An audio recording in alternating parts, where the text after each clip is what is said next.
Hello दोस्तों, नमस्कार। KRST education YouTube channel पर आपका स्वागत है। मित्रों, हम लोग हिंदी व्याकरण में अलंकार पढ़ रहे हैं। अलंकार में शब्दालंकार समाप्त हो चुका। आज हम लोग पढ़ेंगे अर्थालंकार। क्या पढ़ेंगे? अर्थालंकार।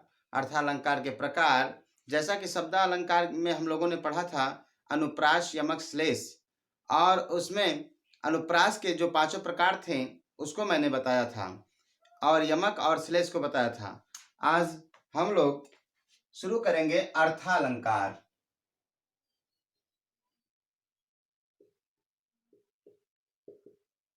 अर्थालंकार अर्थालंकार में देखेंगे हम लोग, मैंने कहा बताया था शब्दा में शब्दों के द्वारा चमत्कार उत्पन्न होता था, और अर्थालंकार में क्या होता है?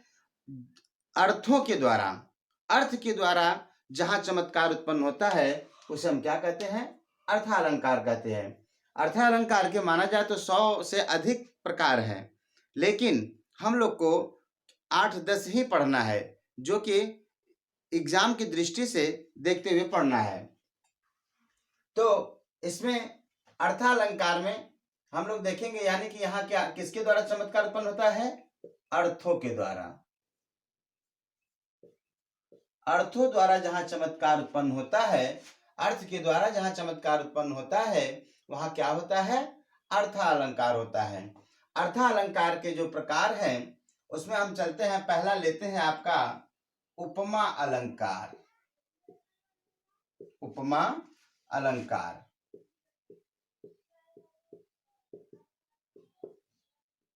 देखिए, उपमा अलंकार में नाम से पता चल जाता है किसी की उपमा करना, अर्थात किसी से किसी की तुलना करना। जहां पर एक वस्तु की तुलना किसी दूसरे वस्तु से की जाए वहां क्या होता है? वहां उपमा अलंकार होता है। जहां पर एक वस्तु की तुलना किसी दूसरे वस्तु से की जाए वहां क्या होता है? उपमा अलंकार होता है।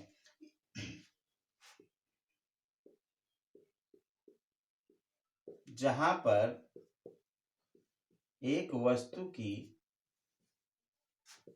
तुलना किसी दूसरे वस्तु से की जाए,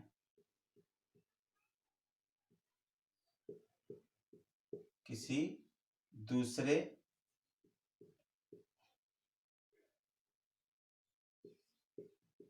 वस्तु से की जाए, वहां क्या होता है? किसी दूसरे वस्तु से की जाए वहां क्या होता है? उपमा अलंकार होता है। अर्थात यह भी कह सकते हैं जहां उपमेय में उपमान की तुलना की जाए, तो जहां उपमेय में उपमान की तुलना की जाए वहां पर क्या होता है? उपमा अलंकार होता है। अब उपमा अलंकार के 4 अंग हैं। उपमा अलंकार के 4 अंग हैं। पहले उस अंगों को देखिए। पहला है आपका, यानी कि उपमा अलंकार के जो अंग है ऐसे देख लीजिए। उपमा अलंकार के अंग कितने हैं? 4 अंग हैं। देखिए कौन कौन से हैं? 1 2 3 4। पहला आपका इसमें जो है उपमेय है। पहला क्या है? उपमेय है। दूसरा क्या है? उपमान है। दूसरा क्या है? उपमान है। तीसरा क्या है? वाचक है। तीसरा क्या है? वाचक है। और चौथा क्या है? समान धर्म है। समान धर्म है। ठीक है। अब देखिए उपमेय क्या है? उपमेय सबसे अधिकतर यही देखा जाता है कि उपमेय और उपमान क्या है। उपमेय में जिसकी तुलना की जाए, उपमेय का मतलब होता है जिसकी तुलना की जाए। उपमान का मतलब होता है जिससे तुलना की जाए। ठीक है। तो उपमेय में क्या होता है कि जिसकी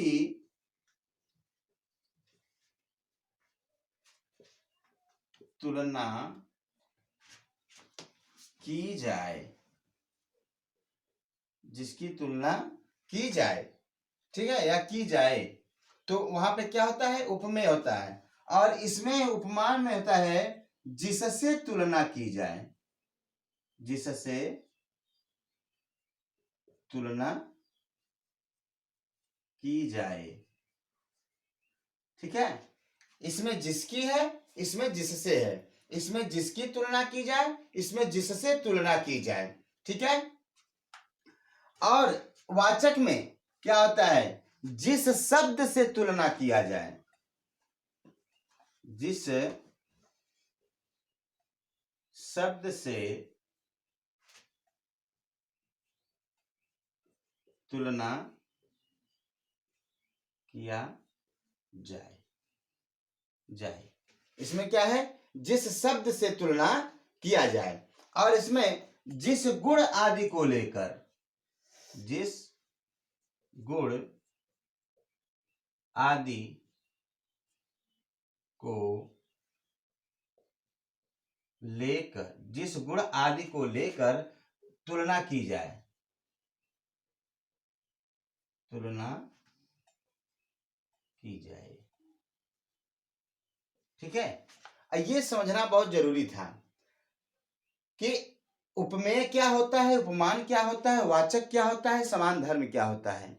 ये समझना बहुत जरूरी था, क्योंकि हमेशा आपको देखने को यह मिलेगा, यह शब्द सुनने को मिलेगा, जिससे कि आपका कॉन्फिडेंस क्लियर रहेगा कि क्या होता है उपमेय, क्या होता है उपमान, क्या होता है वाचक, क्या होता है समान धर्म। इस तरह से आपको समझ में आएगा तो आगे देखने को और समझ में आएगा, ठीक है। तो आपने उपमा अलंकार के बारे में पढ़ा, उसकी परिभाषा और उसके अंग को पढ़ा। इस प्रकार से अब इन चारों के आधार पर क्या इसका एग्जाम्पल हो सकता है, क्या इसका परिभाषा हो सकता है, दोनों अभी बताता हूं, ठीक है।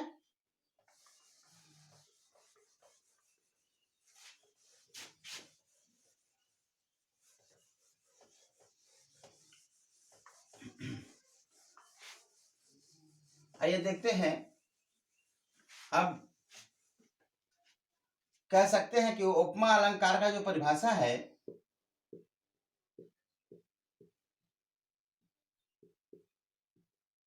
उपमा अलंकार के परिभाषा को देख सकते हैं कि समान धर्म, समान धर्म, स्वभाव, समान धर्म, स्वभाव, शोभा,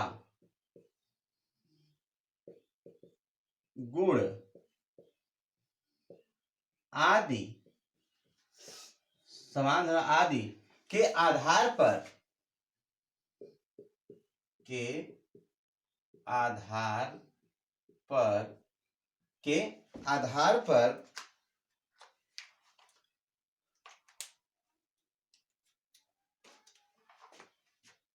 जहां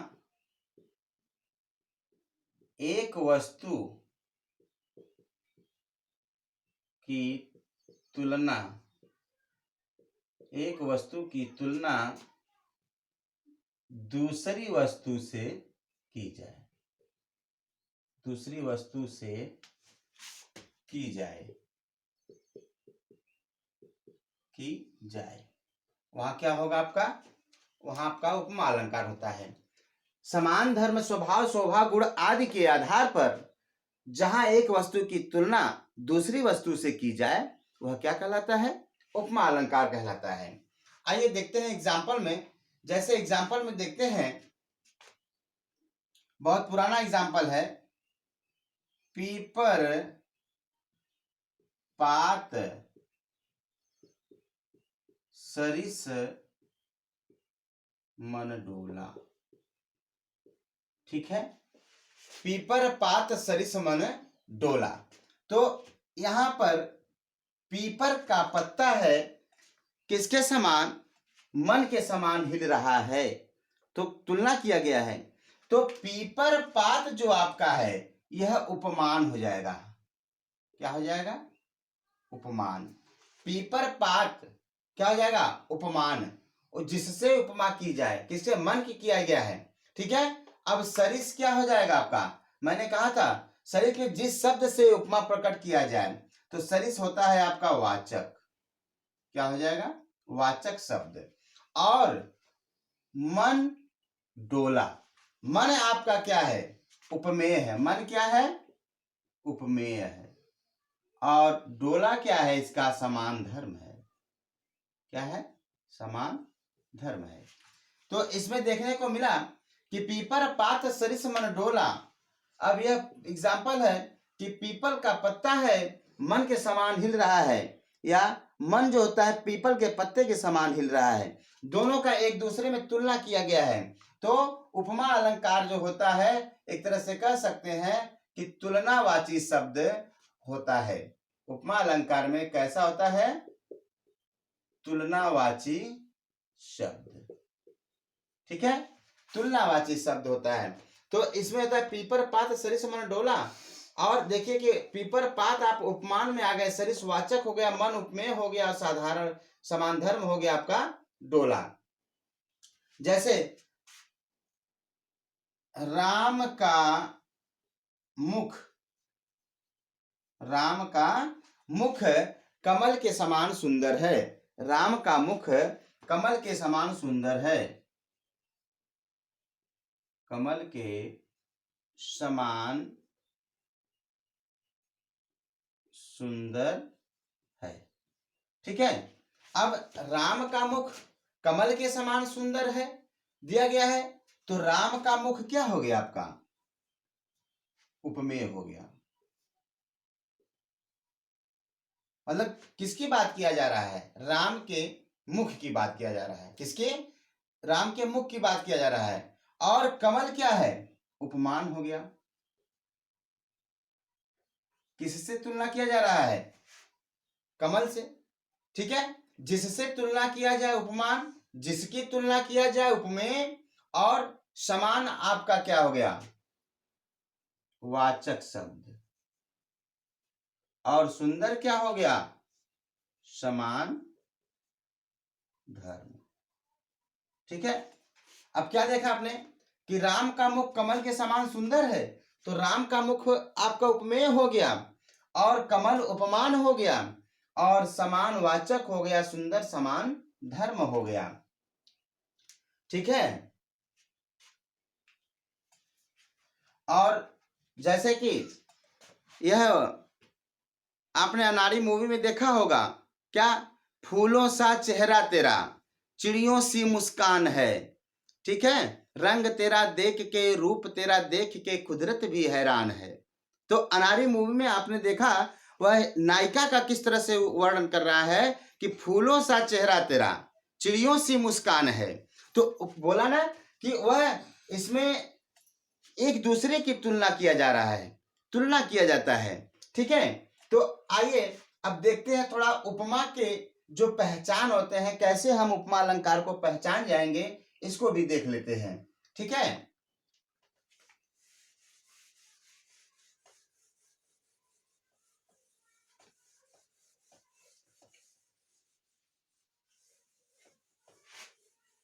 मोम सा तन जल जल चुका, अब दीप सा मन जल चुका है। मोम सा तन घुल चुका है, अब दीप सा मन जल चुका है। इसमें भी आ रहा है। एक पहचान आपका है, उपमा अलंकार में हमेशा सा सी से सम सादृश के समान के जैसे इस तरह से शब्द आपको देखने को मिलेंगे। तो उपमा के पहचान समझिए थोड़ा सा। उपमा की पहचान। ठीक है, उपमा अलंकार के पहचानने का जो ट्रिक है, जो तरीका है, उसको देखिए। योजक चिन्ह रहेगा आपका। योजक चिन्ह के बाद, योजक चिन्ह के बाद सा आएगा। सी हो सकता है, से हो सकता है।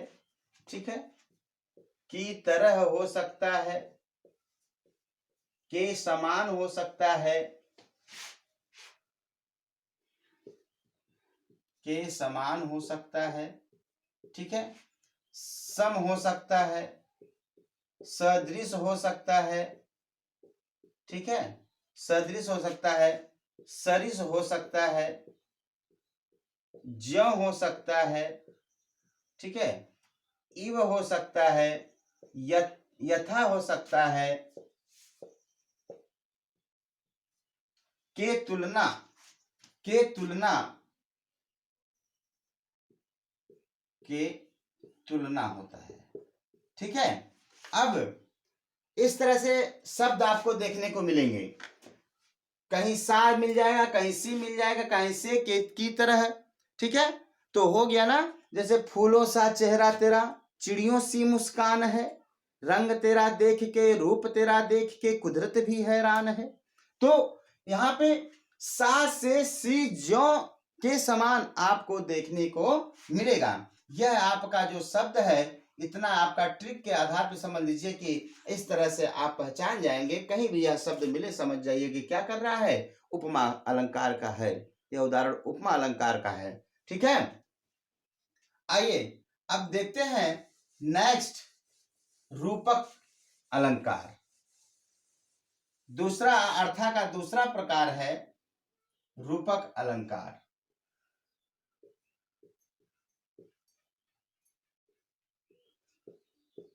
रूपक अलंकार। ठीक है, अब रूपक अलंकार में क्या कहा जा रहा है, इसमें आपको देखने को मिलेगा जहां उपमेय में उपमान का रूप मान लिया जाता है, जहां उपमेय में उपमान का रूप मान लिया जाता है, अर्थात जहां एक वस्तु को दूसरी वस्तु ही मान लिया जाता है, जहां पर एक वस्तु को दूसरी वस्तु ही मान लिया जाता है, वहां क्या होता है, रूपक अलंकार होता है। जहां उपमेय को उपमान मान लिया जाता है,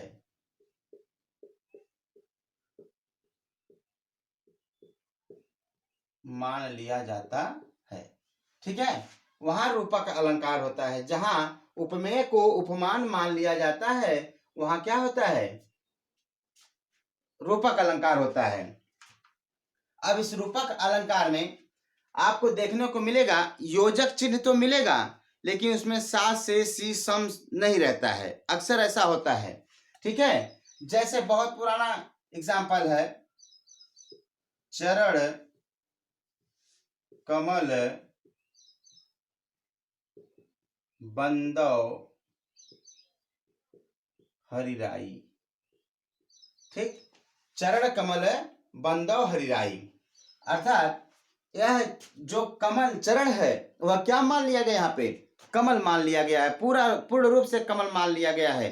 अर्थात कहने का मतलब कि जो कमल रूपी चरण है, ऐसे हरि की मैं वंदना करता हूं। जो कमल रूपी चरण है, ऐसे हरि की मैं वंदना करता हूं। तो यहाँ पर आपको देखने को मिला कि जो चरण कमल है, चरण को ही कमल मान लिया गया है, चरण को ही कमल मान लिया गया है। ठीक है, और जैसे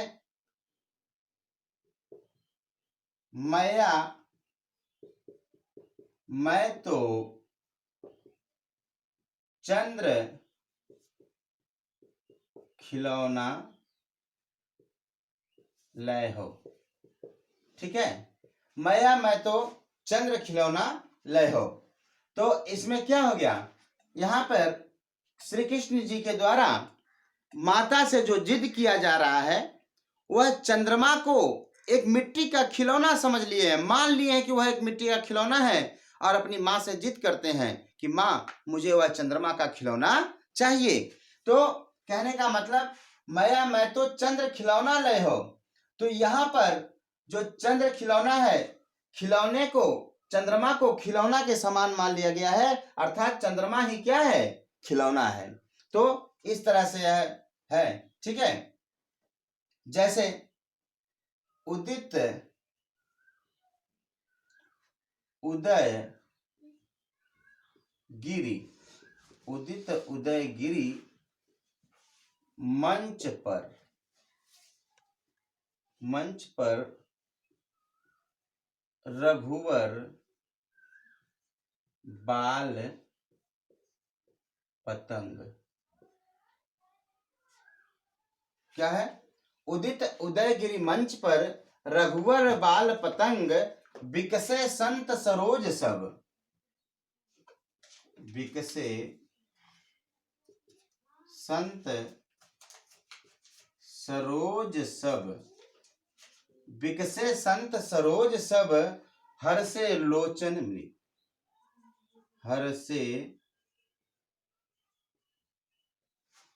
हर्षे लोचन भृंग। ठीक है, तो यहां पर उदित उदयगिरि मंच पर रघुवर बाल पतंग, बिकसे संत सरोज सब, हर्षे लोचन भृंग।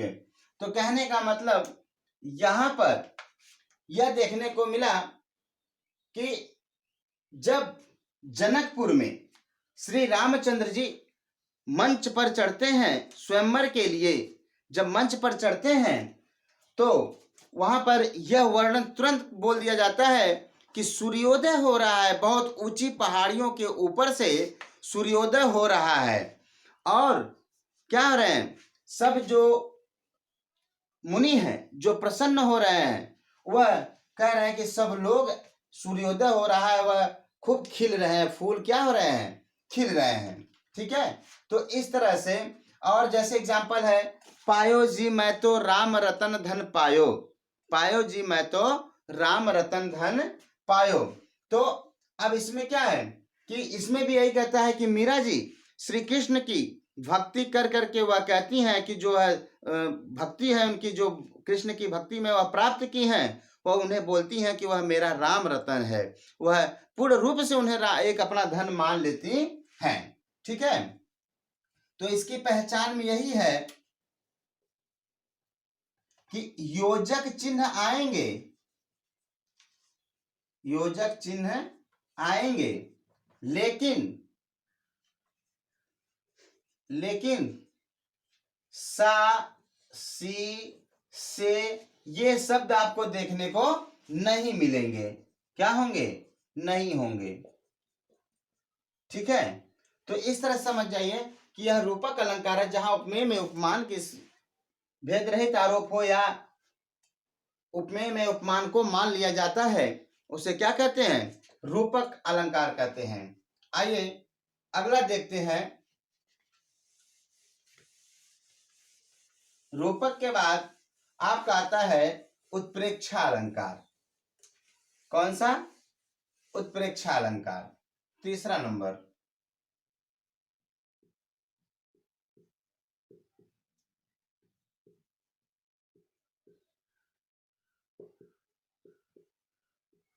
उत्प्रेक्षा अलंकार।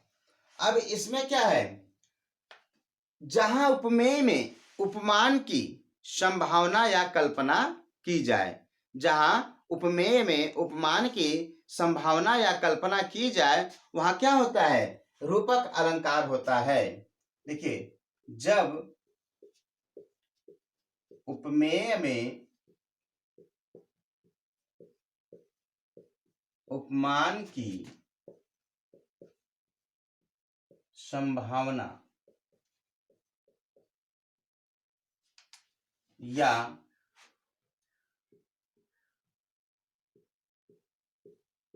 कल्पना की जाए, वहां क्या होता है? वहां पर क्या होता है? उत्प्रेक्षा अलंकार होता है। इसके जो पहचानने के ट्रिक हैं, जो पहचानने के ट्रिक हैं जिससे उत्प्रेक्षा अलंकार को पहचान सकते हैं, वह पहचान देख लीजिए। इसके बाद एग्जाम्पल बताता हूं। पहचान में जनु, जानो, जनहु, जानहु। ठीक है, और मनु, मानो, मनहु, मानहु। ठीक है, मानहु। इस तरह से आपको यह शब्द जरूर आपको हर एक एग्जाम्पल में मिलेंगे। ठीक है, जन जानो, जनहु जानहु, मनु मानव, मानो मनहु मनहु। ठीक है। जैसे एग्जाम्पल में लेते हैं हम कि मानो, पहले लेते हैं उस काल मानो क्रोध से तन कांपने उसका लगा, तन कांपने उसका लगा।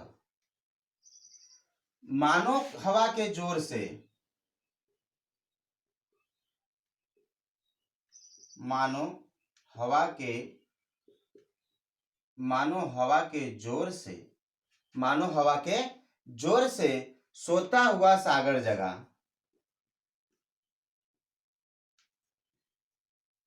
सोता हुआ सागर जगा। ठीक है। अब देखिए, उस काल मानो क्रोध से तन कांपने उसका लगा, मानो हवा के जोर से सोता हुआ सागर जगा।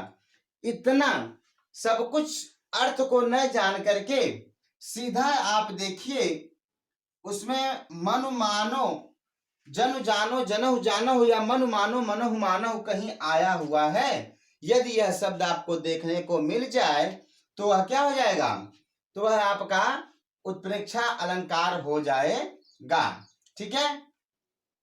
अभी जैसे एक फिल्मी गाना है ना, ये मानो मेरी जान मोहब्बत सजा है, तो उसमें माना है वह, उस मोहब्बत को सजा मान लिया है। तो इसी तरह से इसमें मानो मानो मन मानो मानो जन जानो जानो जानो, जहां आपको देखने को मिले यह समझ जाइए कि वह क्या होता है, उत्प्रेक्षा अलंकार होता है। ठीक है। एक एग्जांपल और लेते हैं कि कहती हुई यूं, कहती हुई यूं। ठीक है। कहती हुई यूं उत्तरा के नेत्र, उत्तरा के नेत्र जल से भर गए। ठीक है। हिम के कणों से पूर्ण,